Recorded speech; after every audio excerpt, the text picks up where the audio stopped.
Class आज हम आपको एलएलबी थर्ड सेमेस्टर का पेपर 4 कंपनी लॉ में जो हमारा टॉपिक है मेमोरेंडम ऑफ एसोसिएशन उसके बारे में बताएंगे। मेमोरेंडम ऑफ एसोसिएशन मतलब कि संगम ज्ञापन। संगम ज्ञापन जाने से पहले हमने आपको बताया था किसी भी कंपनी को बनाने के लिए दो दस्तावेजों की ज़रूरत होती, दो डॉक्यूमेंट्स की ज़रूरत होती। एक होता है आपका मेमोरेंडम ऑफ एसोसिएशन संगम ज्ञापन जिसके बारे में हम आज पढ़ेंगे, और एक होता है आपका संगम अनुच्छेद यानी कि आर्टिकल ऑफ एसोसिएशन। संगम ज्ञापन क्या होता है? संगम ज्ञापन एक ऐसा पब्लिक डॉक्यूमेंट है जिसको क्या कहते हैं, कंपनी अधिनियम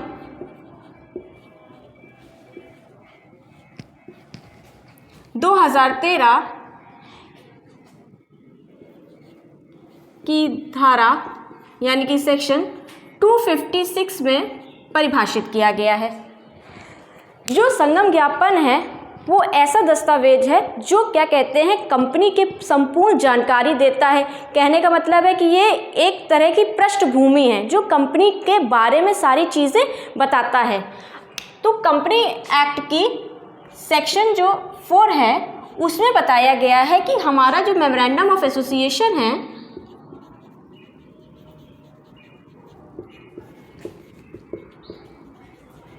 उसमें क्या क्या चीज़ें होनी चाहिए, यानी कि उसकी अंतर वस्तुएं क्या होनी चाहिए। तो हमारा जो मेमोरेंडम ऑफ एसोसिएशन है वो पहले उसमें नेम क्लॉज होना चाहिए। हमारे मेमोरेंडम ऑफ एसोसिएशन में 5 क्लॉजेस दिए हुए हैं जो कि इम्पॉर्टेंट है, जो कि कंपनी के पूरा इंट्रोडक्शन देते हैं कि कंपनी किस लिए बनाई गई है, क्या नाम होगा, कहाँ पे उसका रजिस्ट्रीकृत कार्यालय होगा, क्या दायित्व होगा, लायबिलिटी होगी और क्या ही पूंजी होगी। तो पहले हम क्लॉज में आते हैं नेम क्लॉज। कंपनी क्या है? लीगल पर्सन है।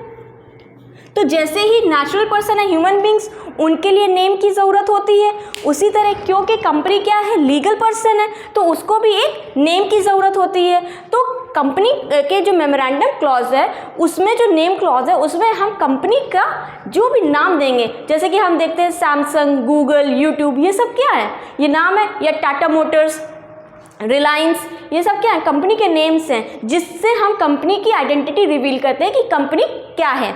कंपनी का जो नेम है तो वो ऐसा होना चाहिए कि इलीगल ना हो, ठीक है, और ऐसा नहीं होना चाहिए जो प्रीवियस कंपनी या कोई एग्जिस्टिंग कंपनी है उसके नाम से मैच करता हो, यानी कि दो सेम नाम की एक कंपनी नहीं हो सकती है। नेम क्लॉज में नामखंड में एक चीज़ और है, कंपनी के नाम के आगे या तो फिर प्राइवेट लिमिटेड या तो फिर लिमिटेड वर्ड लिखा होना चाहिए, जिससे कि वो क्या करती है, इंडिकेट करती है कि वो जो कंपनी है वो प्राइवेट है कि वो पब्लिक है। दूसरा हमारा क्या होता है, रजिस्टर्ड ऑफिस क्लॉज यानी कि रजिस्ट्रीकृत कार्यालय क्लॉज, जैसे कि एड्रेस, जिसको हम एड्रेस क्लॉज भी कह सकते हैं। जैसे हम जानते हैं हम जब वोटर आईडी बनवाते हैं तो उसमें क्या होता है, हमारा नेम होता है और हमारे हाउस का एड्रेस होता है जहाँ पे हम रहते हैं। उसी तरह कंपनी को नेम के बाद उसका क्या होता है, रजिस्टर्ड ऑफिस क्लॉज होता है, जिसमें कंपनी अपना क्या देती है, एड्रेस देती है। और ये एड्रेस वो कहाँ कहाँ यूज़ करती है, जब वो कोई लेटर इशू करती है या कोई नोटिफिकेशन जारी करती है या किसी भी तरह का उसको क्या कहना है, मैसेज सर्कुलेट करना है, तो वो क्या करती है। आपने देखा होगा कोई भी कंपनी का जब आप देखते हैं, बिल देखते हैं, तो ऊपर क्या होता है, कंपनी का नेम होता है, नीचे उसका ऑफिस का एड्रेस होता है, यहाँ पे टेलीफोन नंबर होता है, यहाँ पे अब ईमेल एड्रेस होता है। तो ये हो गया हमारा रजिस्टर्ड ऑफिस, जिससे हम पता लगा सकें कि कंपनी कहाँ पे सिचुएटेड है।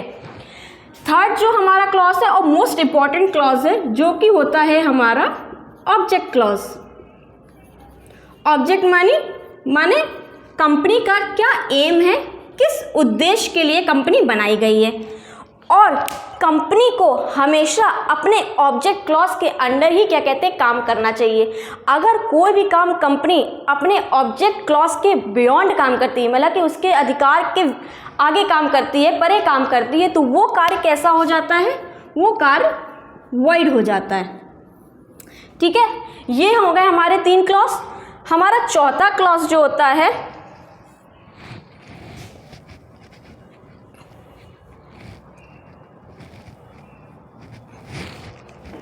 चौथा क्लॉज जो है वो हमारा है लायबिलिटी क्लॉज, यानी कि दायित्व खंड, जिसमें क्या कहते हैं हर एक मेंबर की क्या लायबिलिटी होगी वो बताई जाती है। हमने आपको जब कंपनी का इंट्रोडक्शन पढ़ाया था तो हमने बताया था कि कंपनी में जो है वो लिमिटेड लायबिलिटी, यानी कि जितना ही आप क्या कहते हैं इन्वेस्ट करते हैं उतने ही प्रॉफिट या लॉस के लिए आप लायबल हैं। और लास्ट जो होता है हमारा वो होता है कैपिटल क्लॉज, यानी कि पूंजी खंड। पूंजी खंड मतलब कि कंपनी की क्या कैपिटल है, कितने कैपिटल की वो कंपनी बनाई गई है और उस कैपिटल को हमने कितने पार्ट्स में, कितने शेयर्स में डिवाइड किया है, वो चीज़ हम बताते हैं, हम कैपिटल क्लॉज में बताते हैं। हमने आपको यहाँ पे बताया था जो ऑब्जेक्ट क्लॉज है इसकी एक डॉक्ट्रिन होती है, doctrine of ultra vires. Ultra का मतलब होता है बियॉन्ड और वायरस का मतलब होता है पावर। वही चीज़ जो हमने बताई थी कि कोई भी कंपनी अपने ऑब्जेक्ट क्लॉज के अंडर ही काम करेगी, जो भी ऑब्जेक्ट्स उसने दिए हुए हैं, अगर वो ऑब्जेक्ट क्लॉज के अपनी पावर के बियॉन्ड काम करती है तो फिर वो क्या हो जाती है, वो वॉइड हो जाती है। तो स्टूडेंट्स आज हमने देखा कि एक कंपनी के मेमोरेंडम ऑफ एसोसिएशन में, संगम ज्ञापन में एक इम्पॉर्टेंट जो दस्तावेज है उसमें क्या क्या चीज़ें होनी चाहिए। तो हमने देखा कि उसमें नेम क्लॉज होना चाहिए, उसका रजिस्टर्ड ऑफिस क्लॉज होना चाहिए, ऑब्जेक्ट क्लॉज होना चाहिए, उसका लायबिलिटी क्या है वो उसका क्लॉज होना चाहिए, उसके कैपिटल क्या है। अब नेक्स्ट क्लास में हम स्टूडेंट्स आपको बताएंगे आर्टिकल ऑफ एसोसिएशन के बारे में। आज के लिए थैंक यू।